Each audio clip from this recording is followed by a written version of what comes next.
प्रशांत किशोर ने मधुबनी में जनसभा को संबोधित करते हुए पीएम मोदी और लालू यादव पर निशाना साधा। उन्होंने बिहार के युवाओं को रोजगार, बुजुर्गों को 2000 रुपए पेंशन और बच्चों को निजी स्कूलों में मुफ्त शिक्षा देने का वादा किया। उन्होंने कहा कि दिसंबर 2025 से प्रदेश में 10 से 12 हजार रुपए का रोजगार स्थानीय युवाओं को मिलेगा। जनता को शिक्षा और रोजगार के मुद्दों पर जागरूक किया गया।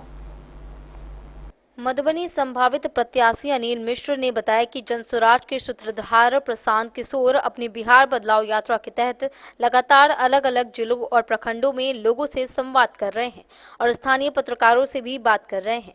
इसी कड़ी में उन्होंने मधुबनी शहर के MYN हाई स्कूल मैदान में आयोजित बिहार बदलाव सभा को संबोधित किया। इस सभा में अनिल मिश्र के द्वारा हजारों की तादाद में समर्थकों को लेकर पहुंचे। वहीं प्रशांत किशोर ने बताया कि मधुबनी में जनसभा को संबोधित करते हुए उन्होंने पीएम मोदी और राजद प्रमुख लालू प्रसाद यादव पर खासकर निशाना साधा। उन्होंने कहा कि आपने मोदी का चेहरा देखकर वोट दिया तो चाय वाला प्रधानमंत्री बन गया। पीएम मोदी बिहार के लोगों का वोट लेकर और देश भर का पैसा लेकर अपने राज्य गुजरात में फैक्ट्री लगवा रहे हैं। आपके बच्चे गुजरात जाकर उन्हीं फैक्ट्रियों में 10 से 12 हजार रुपए के लिए मजदूरी कर रहे हैं। उन्होंने कहा कि आपको अपने बच्चों की शिक्षा और रोजगार की चिंता करनी चाहिए। उदाहरण देते हुए समझाया कि बिहार के लोगों को लालू यादव से सीखना चाहिए कि बच्चों की चिंता क्या होती है। कहा कि लालू यादव का बेटा 9वीं पास भी नहीं किया है, फिर भी वह चाहते हैं कि उनका बेटा राजा बने और दूसरी तरफ बिहार के लोग जिनके बच्चे मैट्रिक, BA, MA कर चुके हैं, फिर भी उन्हें नौकरी नहीं मिल रही है। प्रशांत किशोर ने आगे कहा कि बिहार के लोगों ने पीएम मोदी को मंदिर के लिए वोट दिया, जाति के नाम पर वोट दिया तो नीतीश कुमार ने जाति गणना करा दिया। पीएम मोदी बिहार के लोगों का वोट लेकर और देश भर का पैसा लेकर अपने राज्य गुजरात में फैक्ट्री लगवा रहे हैं। बिहार के युवा गुजरात जाकर उन्हीं फैक्ट्रियों में मजदूरी कर रहे हैं। प्रशांत किशोर ने मधुबनी में जनता से बड़ा वादा करते हुए कहा कि दिसंबर 2025 से 60 साल से अधिक उम्र के हर पुरुष और महिला को 2000 रुपए मासिक पेंशन दी जाएगी।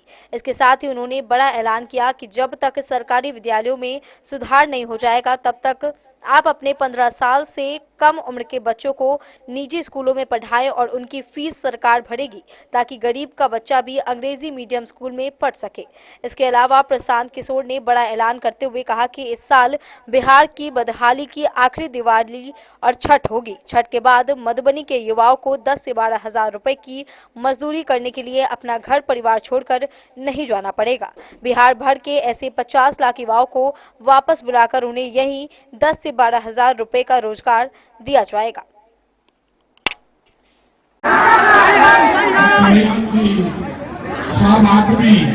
सब आदमी मिलके नीतीश कुमार को एनडीए को वोट दीजिए। तो वोट दीजिएगा नहीं दीजिएगा?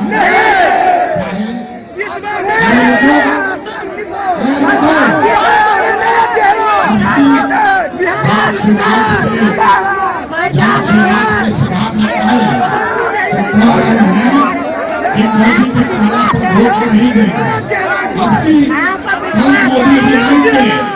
सारा आदमी।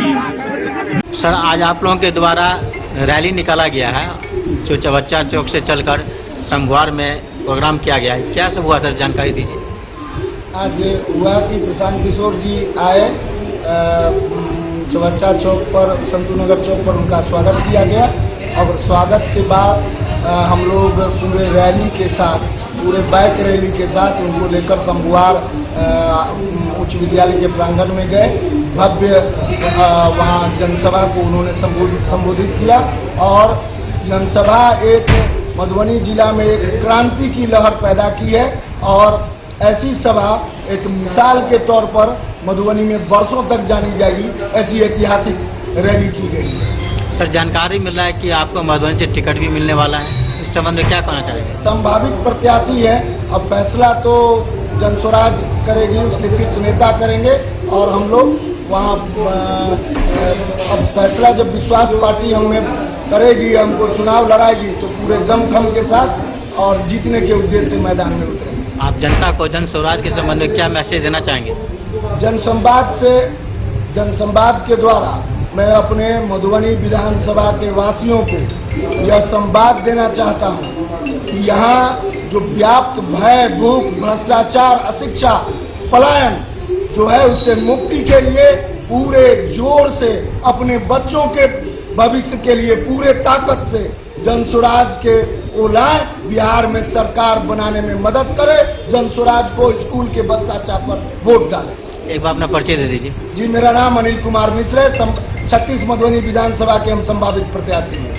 मुसलमान बनते मोदी के बाद उनको वोट दोगे, इसलिए अभी 2 मिनट में।